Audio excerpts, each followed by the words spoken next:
جو آپ کے ادارے میں بھی کام کرتے ہیں، میرے ادارے میں بھی کام کرتے ہیں، وہ روز کا 1 لیٹر پیٹرول روز لیتا ہے. اس کا مطلب ہے کہ وہ 120 روپیہ روز کا حکومت کو دے رہا ہے ٹیکس کی مد میں. صحیح. سال میں مہینے میں 3600 روپے دے رہا ہے. آپ ایک 70,000 کی موٹر سائیکل کے مالک سے 3600 روپے مہینے کا ٹیکس لے لیتے ہیں، لیکن 1 کروڑ روپے کی دکان کا مالک سے آپ 3000 روپے ٹیکس نہیں لے سکتے. یہ قابل شرم تو ہے نا. بالکل ہے، قابل شرم. اچھا مجھے ذرا جلدی جلدی 2-3 سوال آپ سے کرنے ہیں. پہلی بات تو یہ ہے کہ اس بجٹ کو دیکھ کر آپ کو اگلے چند مہینوں میں منی بجٹ کا کتنا امکان لگ رہا ہے؟ دیکھیں انہوں نے 2000 ارب روپے سے ٹیکس بڑھایا ہے. اس سال 11,900 جمع کریں گے اور اگلے سال کہہ رہے ہیں ہم 14,100 جمع کریں گے، تو ان کے 2200 ارب روپے ٹیکس بڑھایا ہے. اس میں سے تقریباً 1000 ارب روپیہ 1100 ارب روپیہ تو آرگینک ان کو مل جائے گا، کیونکہ مہنگائی ہے تو تھوڑا سا ٹیکس بڑھ جائے گا. باقی 1000 ارب روپیہ کہاں سے لائیں گے؟ تو اس 1000 ارب روپے کے لیے انہوں نے نئے ٹیکس لگائے ہیں. انہوں نے آپ کو یہ بتائی بات نہیں ہے، لیکن جو آپ بینک سے وڈرا کریں گے، ابھی 1,00,000 روپیہ وڈرا کرتے ہیں تو 600 روپے لگتا ہے، اب 1000 روپیہ لگے گا. اسی طرح آپ کا جو اگر کسی خاص طور پہ ضعیف لوگوں کے پیسے پڑے ہوتے ہیں بینکوں میں، جو زندگی کی ان کی کمائی ہوتی ہے جس پہ ان کو تھوڑا سا منافع ملتا ہے، اس پہ انہوں نے 15 سے بڑھا کے 20% ٹیکس کر دیا. پینشن کے اوپر 5% ٹیکس لگا دیا اگر 10 ملین سے زیادہ ہو. اسی طرح میوچل فنڈز کی اگر کوئی انکم ہے اس پہ 25% ٹیکس کر دیا. تو ٹیکس تو انہوں نے ادھر ادھر بڑھایا ہے چھوٹے چھوٹے، مطلب وہ ایف بی آر کی ایک جو خصلت ہے وہ جو مطلب خصلت تو بڑا اچھا لفظ استعمال کیا. وہ ادھر ادھر وہ کاریگری تو کرتے ہیں نا صاحب. ہاں ٹھیک ہاں. ہے، تو وہ تو انہوں نے کیا ہے، لیکن یہ پورے 1000 ارب روپے مجھے نظر نہیں آ رہے. اور جو اس سال اگلے سال پھر یہ کہہ رہے ہیں کہ ہم 4.4% کی گروتھ کریں گے، یہ نہیں ہوگی، کیونکہ اس سال نہیں ہوئی ہے نا گروتھ. اس سال بھی 2% ہوئی ہے، 1.8% ہوئی ہے. میں یہ سمجھتا ہوں، دیکھیں حکومت اگر یہ جھوٹ کہتی ہے کہ ہماری گروتھ زیادہ ہو گئی، اس سے میں اور آپ امیر نہیں ہو جاتے. صرف اس سے حکومت کے نمبرز کے اوپر ایک متنازع نمبر ہو جاتا ہے. اب اگلے سال یہ کیا کہیں گے، ہم کو ابھی سے گھبراہٹ ہو رہی ہے کہ پتہ نہیں اب یہ تو اورنگزیب صاحب کہلوا دیں گے کہ 4% گروتھ ہوئی ہے، ان کی مرضی 8% بول دیں، ٹھیک. لیکن ہوئی تو ٹھیک. نہیں ہے نا. تو پھر وہی جو بالکل. میں نے کل ایک عذرائے مذاق بات کی تھی کہ یہ تو فارم 47 والی گروتھ ہے. اچھا مجھے یہ بتائیے، ہمارے بہت سے معیشت دان، معاشی تجزیہ کار، معیشت سے متعلق صحافی دوست ہیں، ان میں صرف ایک آپ ایسی شخصیت ہیں جو این ایف سی ایوارڈ کے تحت جو صوبوں کو رقم ملتی ہے اس کے حق میں نہیں ہے. آپ کا میں نے کالم بھی پڑھا تھا نیوز میں لکھا ہوا، اس میں آپ بڑے افسردہ ہیں کہ 60% جو ملکی خزانے سے پیسے ادھر چلے جاتے ہیں. ساری دنیا ڈی سینٹرلائزیشن کا کہتی ہے، آپ دوبارہ پھر سینٹرلائزیشن کی طرف آنا چاہتے ہیں، اس کا کیا وجہ ہے؟ نہیں، آپ ڈی سینٹرلائز کریں نا. آپ یہ ٹیکس جو ہے صوبے کو بولے خود جمع کرو. جب خود جمع کر رہے ہوں گے یہ ٹیکس اور ان کو ٹیکس لگانا ہوگا تو ان کے دل میں درد ہوگا، پھر ان کو پتہ چلے گی. یہاں پہ تو یہ کہ وزیر اعظم اور وزیر خزانہ کو گالیاں پڑتی ہیں، اور وزرائے اعلیٰ جو ہیں وہ مطلب گلاس ٹرینیں بنا رہے ہوتے ہیں، ایئر ایمبولینس سے بنا رہے ہوتے ہیں. صرف شو کے پروجیکٹ ہوتے ہیں جن کا کوئی فائدہ نہیں ہے، پیسے کا ضیاع ہے. آپ کو یاد ہے کے پی کے اندر ایک زمانے میں پی ٹی آئی نے کوئی 30,000 انٹرن رکھے تھے، انٹرنس بولتے تھے، جن کو صرف خالی سوشل میڈیا پہ وہ پارٹی کی وہ تائید ہمیں کرتے گالیاں نکالتے تھے، ان کی جاب تھے. ڈسکرپشن بھی ہوتی. جی. اور سندھ میں پتہ نہیں کیا ہوتا ہے، وہ سائیں ہمیں نہیں پتا. 955 ارب روپیہ وہ خرچ کریں گے اس بار ڈیولپمنٹ پہ. کیا کریں گے وہ اللہ اور اللہ کا رسول جانتا ہے، ہم نہیں جانتے. ٹھیک ہے. سو the thing is کہ یہ صوبوں کو کہیں خود پیسے جمع کرے. مسئلہ یہ ہو گیا ہے ہمارے بھائی کہ وفاق جو ہے نا وہ ایک دم کنگلا ہو گیا ہے، ٹو یوز دس ورڈ. وہ ایک دم بینکرپسی کے نیش پہ کھڑا ہوتا ہے. اتنا لیکن بڑا ساری خطرہ دنیا میں کیا ایسا نہیں ہو رہا؟ ساری ساری دنیا میں کسی ڈیموکریٹک کنٹریز میں یہی نہیں ہو رہا. کسی ایک ملک میں ایسا نہیں ہوتا. صوبے کو آپ بولیں گے یار تم اپنا ٹیکس خود جمع کرو، آپ صوبے کو ٹیکس دے دیجئے، وہ اپنے پیسے یہ فسکلزم کہیں نہیں ہوتا کہ پیسہ کوئی اور جمع کرے اور خرچ کوئی اور کرے. آپ اپنا پیسہ جمع کر کے کریں. اب ہوتا یہ ہے کہ اس وقت وفاق کا 8,000 ارب روپے کا بجٹ ہے. اس سال کا ڈیفیسٹ تھا 8,500 کا. اس 8,500 کو پورا کرنے کے لیے وفاق کو 8,500 کا ٹیکس نہیں لگانا ہوا، وفاق کو 14,000 کا ٹیکس اور لگا رہا ہے، کیونکہ 8,000 ارب روپیہ 9,000 ارب روپیہ تو اس میں سے صوبے لے جاتے ہیں.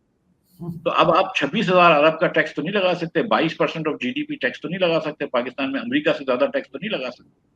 تو آپ اس کی وجہ سے یہ ڈیفیسٹ چل رہے ہوتے ہیں، اس ڈیفیسٹ کی وجہ سے ہم گروتھ نہیں کر سکتے. آپ دیکھ لیجیے نا کہ 2010 سے آپ کی گروتھ نہیں ہوئی اکانومی کی. ہر سال آپ ہندوستان، بنگلہ دیش، سری لنکا تک پیچھے جا رہے ہیں. اس لیے پیچھے نہیں جا رہے کہ ان میں کوئی سرکار کے پر لگے ہوئے، اس لیے پیچھے جا رہے ہیں کہ آپ کی پالیسی خراب ہے. آپ 3 سال اپنے آپ سے پیچھے جا رہے ہیں. آپ نہیں گرو کر سکیں گے کبھی بھی. آپ ایک مرتبہ، ہر مرتبہ آپ شیمپو خریدتے ہیں نا 60 پیسے، اس میں آپ ایک 100 روپے کے شیمپو خریدتے ہیں، 18 روپے ٹیکس دیتے ہیں، اس میں سے 12 روپے جو ہے وہ صوبے کو جا رہے ہیں. کیا ہے واٹ از دا آفرنگ؟ اور جو اگر فیڈرلزم کی بات کرنی ہے تو دنیا میں کبھی ایسا نہیں ہوتا کہ صوبے ہو پھر لوکل گورنمنٹ نہیں. یہ 2-3 انٹرسٹ گروپس یا خاندان کہہ لیں یا جو کہہ لیں، پارٹیاں کہہ لیں، ان کی اجارہ داریاں 2-3 کیپٹل میں ہیں، وہ نہیں چھوڑنا چاہ رہے. ورنہ نہ آپ زیادہ صوبے پیدا کر رہے ہیں، یا تو صوبے اور کر لو، لیکن بہتر یہ ہے کہ آپ صوبے نہ کریں اور آپ لوکل گورنمنٹس کر لیں. آپ وہ بھی نہیں کر رہے. آپ بضد ہے کہ بس فری میں پیسے ہم کو آتے رہے اور ہم جو مرضی کرتے رہیں. اس طرح ملک آگے نہیں جاتا. اچھا، ون لاسٹ کوسچن. باہر بیٹھ کر حکومتوں پر تنقید کرنا ظاہر ہے سہل کام ہے. حکومت میں رہ کر وہ سارے کام کرنا مشکل کام ہے. ایک سوال کے اندر 2 سوال ہیں. ایک تو اورنگزیب صاحب کی کارکردگی کے حوالے سے ایز وزیر خزانہ 2 جملے بول دیجئے، اور پھر مجھے یہ بتائیے کہ اگر یہ بجٹ مفتاح اسماعیل صاحب وفاقی وزیر خزانہ کے طور پر پیش کرتے، 4-5 کیا چیزیں ڈیفرنٹ کرتے؟ دیکھیے، یہ جو مسئلہ ہے نا، یہ اصل میں شہباز شریف صاحب کا ہے.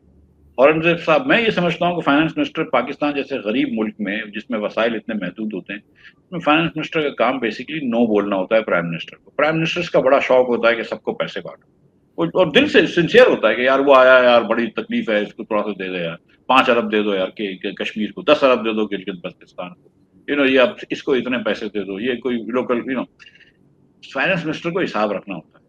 تو میں نہیں دے سکتا. ایک تو یہ کہ اورنگزیب صاحب کو تھوڑا سا پرائم منسٹر کو نو بولنا چاہیے جہاں انہوں نے نہیں بولا. اگر میں ہوتا تو میں اس بار انسسٹ کرتا کہ آپ پی ایس ڈی پی کو کم کریں.